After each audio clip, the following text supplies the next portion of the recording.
What if the smiling stranger who passes you by could be hiding a darkness so profound it shatters every sense of safety you hold? This is the story of the Zodiac Killer, a man who didn't just kill, but who toyed with a whole society through cryptic codes, cold-blooded brutality, and a deadly game of cat and mouse with the police. But behind every letter and murder scene, there was a twisted mind craving more than death, craving control, chaos, and infamy. This isn't just a case of a killer, it's a chilling glimpse into the abyss. Stay with me, because the nightmare that began in the late 1960s still haunts us today. The beginning of terror, December 20th, 1968. The night was cold, the kind that gnaws at your bones. Near Vallejo, California, a young couple, Betty Lou Jensen, 16, and David Faraday, 17, sought privacy at a remote gravel turnout on Lake Herman Road. It was a quiet spot, far from the city's bustle, perfect for teenage first dates. But their evening was shattered by a stranger. Witnesses would later describe a man approaching, his face obscured by a hood or shadow, his posture unremarkable, his manner chillingly casual. Suddenly, the calm exploded into chaos. David Faraday was shot once in the head. The bullet struck with deadly precision, instantly extinguishing life. Betty Lou tried to escape the carnage, but was met with merciless gunfire. Multiple rounds tore through her body. Her wounds were extensive.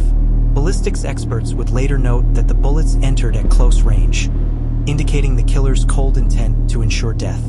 Blood pooled in the gravel, mingling with the crisp night air, a silent testament to the violence that had erupted. The murder weapon, believed to be a .22 caliber revolver, was never found. Investigators combed the area for clues, shell casings, footprints, tire tracks, but the killer had vanished like a ghost. Months later, on July 31st, 1969, the San Francisco Chronicle received a letter, handwritten in capital letters, signed with an eerie symbol, a circle with a cross through it. The letter claimed responsibility for the Lake Herman Road murders and threatened more. "I like killing people because it is so much fun," it read. The Zodiac Killer was no ordinary murderer. He was a showman who craved the spotlight, yet eluded the law. The letter contained a cipher, a puzzle meant to mock police and challenge the public. This wasn't just a killer, it was a cryptic predator. The second attack, July 4th, 1969, Blue Rock Springs. On Independence Day, Darlene Ferrin and Michael Mageau parked at a secluded spot near Blue Rock Springs Park. The quiet night was ruptured by the Zodiac's arrival. A man with a flashlight and a gun. Ferrin was shot multiple times. 7 wounds, including a bullet that pierced her lung and shattered ribs. The bullets tore through her flesh with brutal efficiency, each strike calculated to incapacitate. Mageau, miraculously, survived despite being hit in the jaw, shoulder, and chest. The gunshot wound to Mageau's chest was through and through, but critical arteries were missed, allowing him to cling to life. The killer fled without stealing a thing. The Lake Berryessa Ritual, September 27, 1969. This attack marked a shift from gunfire to knife. Brian Hartnell and Cecilia Shepard were picnicking by Lake Berryessa, enjoying the crisp air and peaceful surroundings. Suddenly, a man appeared, wearing a grotesque hood, a white, black-stitched mask bearing the Zodiac symbol. He introduced himself calmly, then forced them to tie their hands with a rope. Then the ritual began. He stabbed Cecilia Shepard 16 times, deep, jagged wounds carving through her back and chest. The most severe injuries were to her left side, puncturing lung tissue and leaving her to bleed out in agony. Brian Hartnell suffered 6 stab wounds but survived, crawling to a nearby road to summon help. The precision of the stabbing was savage but deliberate. The killer's weapon was a 6 to 8-inch butcher knife. The Zodiac didn't stop at killing. He weaponized fear through letters. His ciphers were puzzles that would baffle cryptographers for decades. One cipher, known as the Z340, sent in November 1969, remained unbroken until 2020. It revealed a glimpse into his mind, the delight in murder, the hunger for notoriety, and his cold disdain for law enforcement. He taunted police with statements like, afraid of the gas chamber because it will send me to paradise all the sooner." The letters also contained threats, including plans to kill schoolchildren on a bus. His messages mixed childish taunts with calculated cruelty, designed to keep the public off balance. The Zodiac Killer's elusiveness frustrated law enforcement. Suspects were numerous. Arthur Lee Allen was the prime, yet circumstantial, focus. Witnesses recalled a bulky man with a wristwatch with the Zodiac symbol, yet no definitive proof linked him. Witness descriptions varied wildly.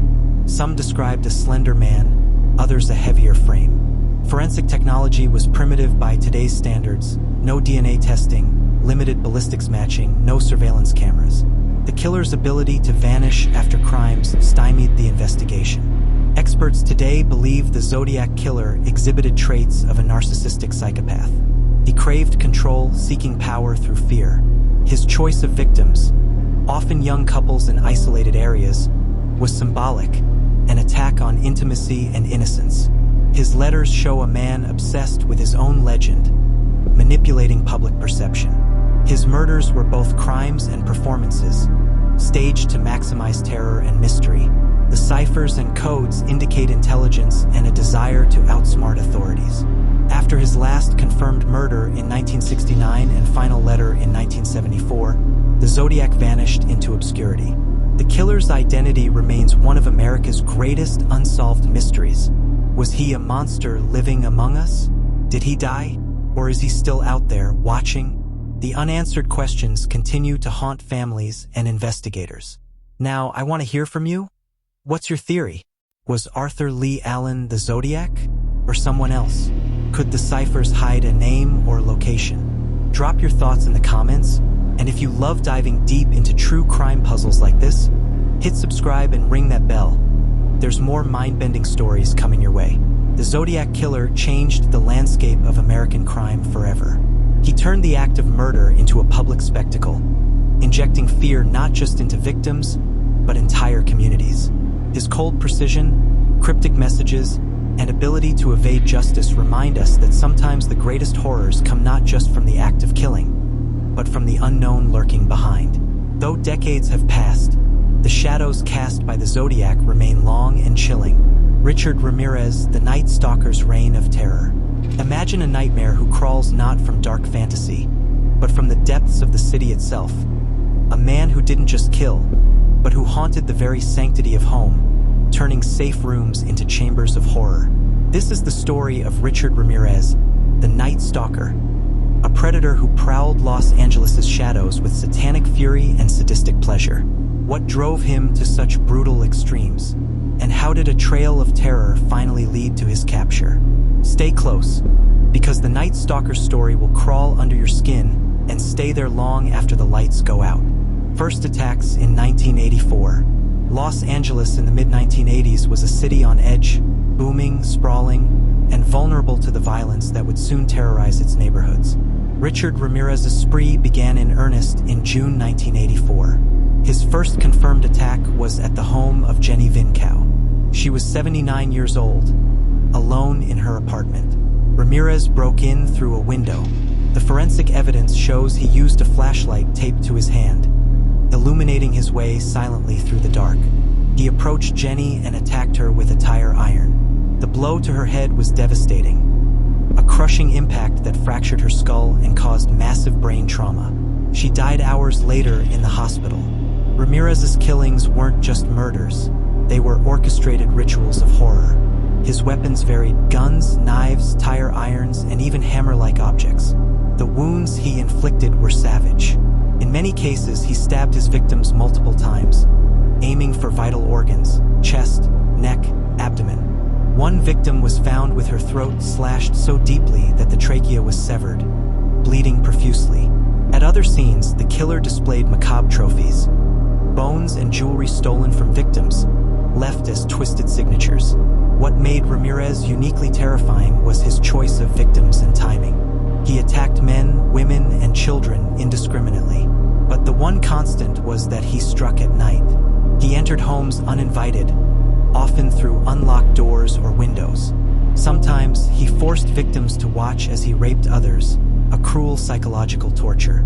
In one chilling case, a couple found him in their home. He shot the man in the head, then sexually assaulted the woman. Ramirez was heavily influenced by occultism and Satanism. At several crime scenes, he left pentagrams and satanic graffiti, painted in blood or marker on walls.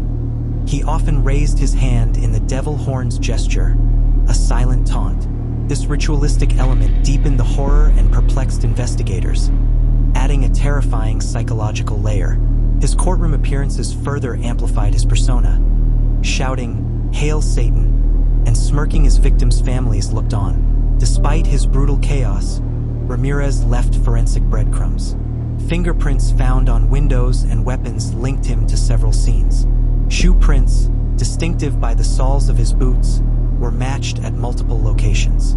A stolen car he used was identified through police reports. Yet, he remained elusive, moving fast, blending into the city's shadows. Ramirez's background was marred by abuse and trauma. Raised in a violent household, he was exposed early to drugs, crime, and dark influences. Psychologists suggest he suffered from antisocial personality disorder, combined with sadistic tendencies. He derived pleasure not just from killing but from domination and instilling terror. His randomness made him unpredictable, a chameleon of evil. Ramirez's downfall came in August 1985, after a spree spanning more than a year and dozens of attacks. A combination of luck and public vigilance led to his arrest. After being spotted by a neighbor in East Los Angeles, he was chased and beaten by an angry mob. His face, once hidden behind a shadow of fear, was finally exposed. At trial, Ramirez's satanic displays shocked the nation. He was convicted of 13 counts of murder, 5 attempted murders, 11 sexual assaults, and 14 burglaries. He received the death penalty, but even from death row, his chilling legacy persisted. If you're fascinated by the twisted mind of the Night Stalker or want to understand how trauma can warp a soul into darkness, leave your thoughts below. And don't forget, for more deep dives into the darkest corners of true crime, subscribe and ring the bell, because the stories only get more chilling from here. Richard Ramirez didn't wear a mask. His face was the face of terror. He transformed homes into crime scenes, shattered lives, and turned a city's nights into a nightmare. His story is a grim reminder that evil often hides not in shadows, but in the very fabric of society. Gary Ridgway, the Green River Killer's deadly silence. What if the most dangerous predator wasn't a shadow in the night, but a man living quietly next door? A factory worker? A husband? A friend? This is the story of Gary Ridgway, the Green River Killer. A man whose monstrous crimes went undetected for years, whose killing spree turned a river into a graveyard. What drove him to this cold, silent slaughter? And how did the slow unraveling of his secrets finally bring him to justice? Prepare yourself, because this story exposes the terrifying truth about evil hidden in plain sight. The quiet beginning, the river as a graveyard. In the early 1980s, the state of Washington was gripped by an unsettling discovery. Bodies began surfacing along the Green River. Young women, many sex workers or runaways, strangled and dumped in shallow water or wooded areas. The victims bore horrific signs of violence. Ligature marks encircled their necks, indicating death by strangulation. Many had been raped. Forensic exams revealed blunt force trauma to the head and genital injuries. The condition of the bodies suggested attempts to conceal the murders. Some were weighed down with rocks or tied with ropes. The police launched the Green River Task Force, but the killer remained elusive. Gary Ridgway, a factory painter, lived a quiet life in Kent, Washington. A man few suspected, but beneath his ordinary exterior lay a calculated killer who would claim over 49 victims and confess to 71. Ridgway's method was chillingly consistent. He targeted vulnerable women, often hitchhikers or sex workers, luring them into his vehicle with promises of money or rides. Once isolated, he would strangle his victims, often with their own clothing or ligatures he carried. Sometimes, he would force victims to perform sexual acts before killing them. The strangulation was slow and torturous, leaving deep bruising and damage to the windpipe. Victims' bodies were often left in remote locations, making discovery and identification difficult. For years, Ridgway escaped suspicion despite being questioned multiple times. He passed multiple polygraph tests and remained under the radar. But breakthroughs came with forensic science advances. DNA evidence recovered from victims' clothing finally linked Ridgway to the crimes in the 1990s. He was arrested in 2001 after a concerted effort by detectives and forensic experts. Ridgway's personality was chillingly detached. He displayed traits of a psychopath, lacking empathy, manipulating those around him. His killing spree was driven by deep-seated misogyny and a desire for control. Interviews revealed he despised his victims but also felt a compulsion he could not resist. His ability to live a normal life while committing such atrocities reflects the frightening duality of his nature. Upon arrest, Ridgway confessed to killing 71 women, though the actual number may be higher. He described the murders in detail, often speaking in a monotone, revealing his cold calculation. To avoid the death penalty, he cooperated with authorities, leading them to many victims' remains. In 2003, he was sentenced to life imprisonment without parole. If this story of a killer hidden in plain sight fascinates or horrifies you, share your thoughts. How could someone so close to so many live this secret life? And for more chilling stories unpacked with forensic insight and psychological depth, hit subscribe and turn on notifications. The truth is stranger and darker than fiction. Gary Ridgway's reign of terror teaches a haunting lesson. Evil often wears the mask of normalcy. His killings shattered families and communities, but his capture also highlighted the power of persistence, science, and vigilance. Though confined behind bars, the echoes of his crimes ripple on, a reminder of the darkness that can lurk unnoticed in our midst. What happens when the hunter becomes the hunted, not just the killer, but the very system meant to catch him? This is the story of the cracks in the investigation, the near misses, the overlooked clues, and the human errors that let monsters roam free for years.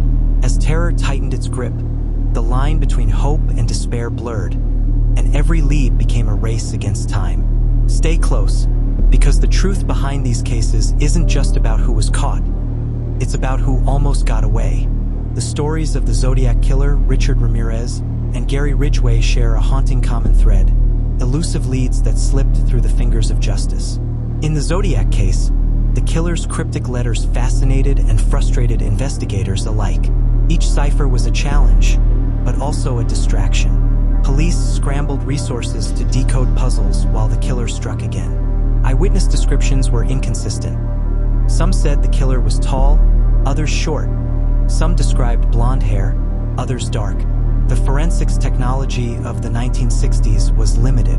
No DNA analysis, limited fingerprint databases. Shell casings and tire tracks provided clues, but none definitive. At one point, Arthur Lee Allen was considered the prime suspect. Yet, despite intense scrutiny, searches of his home, questioning, and witness interviews, no conclusive evidence tied him to the murders. This ambiguity created public frustration and fear, and a killer who thrived on mystery. Ramirez's killing spree exposed not just the ferocity of a serial predator but also systemic flaws. His initial capture in 1984 for a traffic violation nearly ended the nightmare early. Officers found weapons and ammunition in his car but failed to connect him to the murders. Even when eyewitnesses described his distinctive features and tattoos, miscommunications between departments delayed coordinated responses. At several crime scenes, investigators overlooked small but crucial forensic evidence.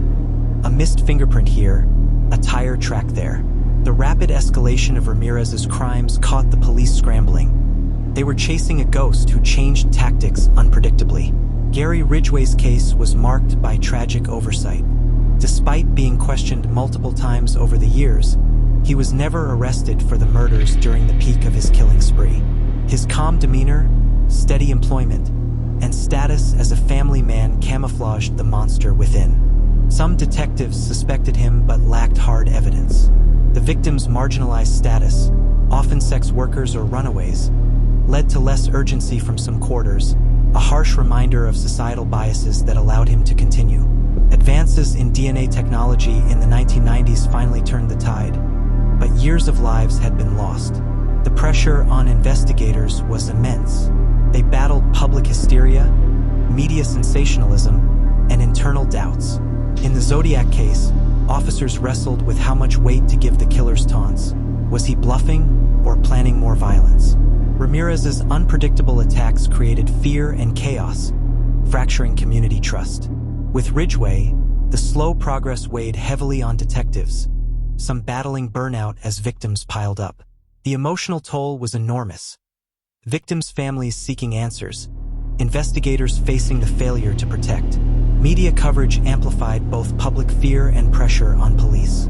Sensational headlines, late-night news segments, and televised court trials kept these killers in the spotlight. The Zodiac's letters were published, inviting public scrutiny and amateur decoding attempts. Ramirez's trial became a spectacle, with his courtroom antics fueling fascination and outrage. Ridgway's confessions were front-page news, but years of silence had already scarred communities. This media attention was a double-edged sword, helping generate tips but sometimes obscuring facts. Despite the setbacks, these cases also highlight advances in forensic science and investigative persistence. The eventual cracking of the Zodiac's 340-character cipher after 51 years demonstrated the power of collaboration and technology. Ramirez's capture was aided by community vigilance and interagency cooperation. Ridgway's conviction came after forensic breakthroughs made DNA evidence undeniable. These stories remind us that while killers may slip through the cracks, relentless pursuit and innovation can bring justice. If you're intrigued by how close these killers came to escaping justice, or have thoughts on investigative missteps, share your perspective below. Do you think modern technology would have stopped them sooner? And if you want to stay tuned for the shocking truths and confessions coming up next, subscribe and ring that bell. The deeper we dig, the darker the story gets. The fragility of safety lies not just in the absence of crime, but in the ability to detect and stop it. The failures, near misses, and human errors in these cases remind us that evil exploits gaps in knowledge, bias, and systems. But they also inspire vigilance, innovation, and resilience. The shadows may lengthen, but so does our resolve to bring light. You think you know a killer. You think you understand their horror. But what if the real terror lies beneath, in twisted motives, buried secrets, and the fractured psyche behind the mask? Tonight, we peel back the layers of the Zodiac Killer, Richard Ramirez, and Gary Ridgway to expose the chilling truths that only emerged after years of silence. What drove them beyond death, and how did darkness become their identity? Brace yourself, because the truth is darker than the crimes. The Zodiac Killer, the mind of a cryptic sadist. The Zodiac Killer was more than a murderer. He was an enigma wrapped in cruelty. His letters reveal a man obsessed with power, not just over life and death, but over fear itself. Experts analyzing his ciphers suggest a high intelligence, with a need to dominate through control of information and public terror. But beyond the public facade, the Zodiac seemed to crave immortality through infamy. He taunted law enforcement and the media alike, turning the investigation into his personal game. Some theorists speculate the Zodiac's killings were less about passion or rage, and more about asserting identity in a world where he felt invisible. His rituals, the symbols, the codes, suggest a fractured mind trying to impose order on chaos. Richard Ramirez, the satanic devotee and abused child. Ramirez's darkest truths lie in the shadows of his past. Born into a home filled with violence and neglect, he was exposed to brutal family abuse. He idolized his cousin, a Vietnam War veteran who exposed him to gruesome stories and satanic imagery. This twisted upbringing forged a mind where violence and occultism merged. His courtroom proclamations of "Hail Satan" were not mere theatrics. They reflected a deeply internalized belief system. Ramirez's crimes were ritualistic, each murder an expression of his fractured identity and desire to embody evil. Psychologists view his behavior as a coping mechanism for trauma, projecting power through pain. Gary Ridgway, the cold confessor and family man. Ridgway's dual life remains one of the most disturbing aspects of his story. A husband and father on the surface, Ridgway concealed his monstrous acts behind a facade of normalcy. His confessed motives revealed a complex cocktail of hatred, compulsion, and calculated detachment. He claimed to feel disgust and contempt for his victims, yet was driven by irresistible urges. His ability to compartmentalize allowed him to live a seemingly ordinary life while committing horrific murders. Ridgway's cooperation with investigators, leading them to dozens of bodies, revealed a man burdened by guilt but unable to stop. His story underscores how evil can wear the mask of the mundane. Each killer harbored secrets that surfaced only through painstaking investigation. The Zodiac's real identity remains unknown, but recent cryptanalysis and psychological profiling hint at a man who operated both in darkness and daylight, blending into society. Ramirez's satanic symbolism was a facade for deeper personal torment. His crimes were not only acts of evil but cries for identity and recognition. Ridgway's long-term killing spree exploited societal neglect. Many victims were marginalized women, their disappearances initially overlooked. These hidden facets reveal how societal failures and personal demons intertwine in the creation of monsters. Behind every statistic lies a human life, a family shattered, a community scarred. The victims were more than names. They were daughters, sons, friends. For families, the killer's twisted motives offered little solace. The slow march to justice was often a second trauma. If you're moved by these revelations or want to explore the human stories behind the headlines, share your thoughts. What do you think drives such darkness? And if you're ready to dive deeper into the psychology of crime, hit subscribe and stay tuned. The next chapter unravels the final captures and chilling confessions. Understanding these killers means confronting uncomfortable truths about trauma, society, and human nature. Their stories force us to reckon with the shadowy corners of the mind. But in unveiling darkness, we also find the strength to seek justice and healing. The mask is off, and the face beneath is a reminder that evil is complex, painful, and real. After years of terror and silence, the hunt finally closed in. The masks cracked, the lies unraveled, and the killers faced a reckoning. But the courtroom was no sanctuary. It became another stage for their twisted personas. Tonight, we witness the gripping moments of capture, the shocking trials, and the last haunting words from men who chose infamy over redemption. This is the endgame, where justice battles evil and darkness confronts the light. The Zodiac Killer, a ghost never caught. Unlike the others, the Zodiac's final capture never came. Despite decades of investigation, numerous suspects, and technological advances, the killer remains unidentified. The last confirmed letter arrived in 1974, then silence. In courts of public opinion, Arthur Lee Allen stands as the prime suspect, yet no forensic evidence linked him conclusively. For many families and investigators, the unanswered question, who was the Zodiac, remains a tormenting mystery. His chilling legacy lives on in ciphers cracked years later, cold cases reopened, and the dark fascination of true crime aficionados worldwide. Richard Ramirez, the Night Stalker's violent fall. Ramirez's capture was brutal and raw. On August 31st, 1985, after months of relentless attacks across Southern California, neighbors spotted a man matching Ramirez's description. Instead of fleeing, he entered a convenience store. Witnesses recognized him and shouted warnings. A mob quickly formed, tackling Ramirez to the ground and beating him before police arrived. He was bloodied but alive.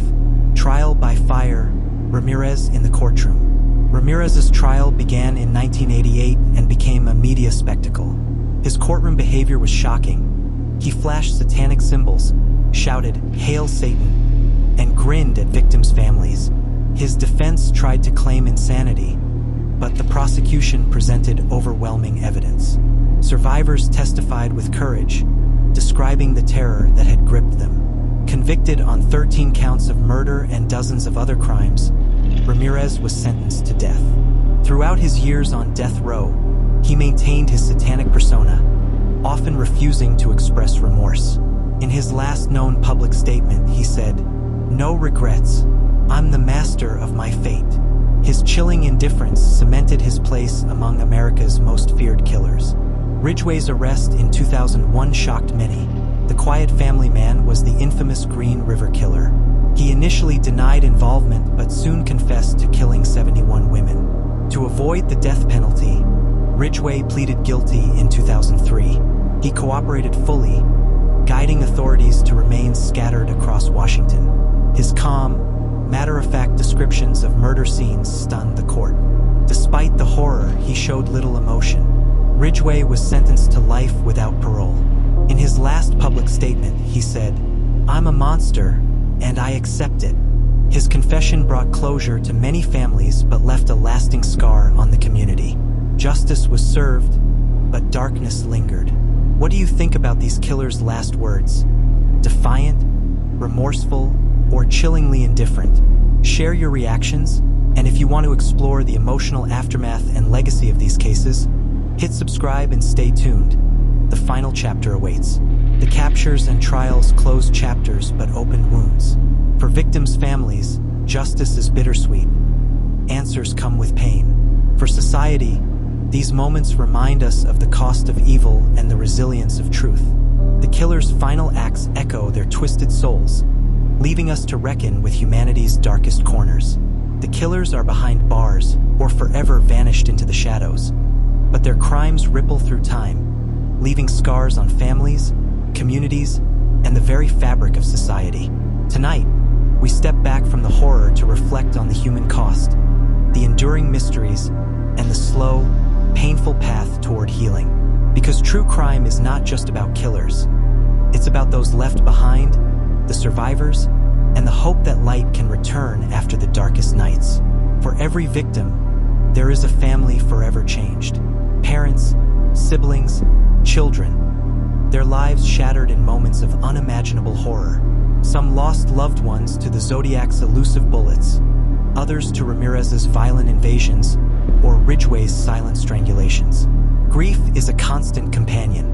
Many families channel their pain into advocacy, campaigning for victims' rights, supporting cold case investigations, or raising awareness about violence. Their resilience reminds us that while killers take lives, they cannot extinguish love or hope. Cities like San Francisco, Los Angeles, and Seattle bore the brunt of terror. Neighborhoods once vibrant became places of fear. Yet, communities rallied, neighborhood watches, increased cooperation with police, and public vigils. Over time, the fear that gripped streets softened into cautious hope. Memorials and foundations were established, honoring victims and fostering healing. Despite convictions and confessions, many questions remain unanswered. The Zodiac Killer's true identity still haunts investigators and enthusiasts alike. Could there be more victims, undiscovered crimes linked to these killers? The motivations, especially in the Zodiac's case, remain partly speculative. These mysteries fuel ongoing investigations, books, documentaries, and endless debate. The horrors of these cases spark changes. Forensic science received unprecedented attention and funding. DNA technology advanced, enabling cold cases to finally be solved. Law enforcement agencies improved interdepartmental communication and victim support. Public awareness about violence against vulnerable populations increased. If these stories moved you, or if you want to honor victims by learning and sharing, comment below with your thoughts or stories. Remember to subscribe and join our community as we continue to explore true crime with respect, depth, and humanity. Together, we keep memories alive and help ensure such darkness never goes unchecked. The tales of the Zodiac Killer, Richard Ramirez, and Gary Ridgway are grim chapters in American history, but they also reveal the unyielding strength of survivors, the dedication of investigators, and the hope for justice. Though evil once walked among us, the light of remembrance and resilience shines on. And as long as we remember, their stories become lessons, guiding us toward a safer, more compassionate future.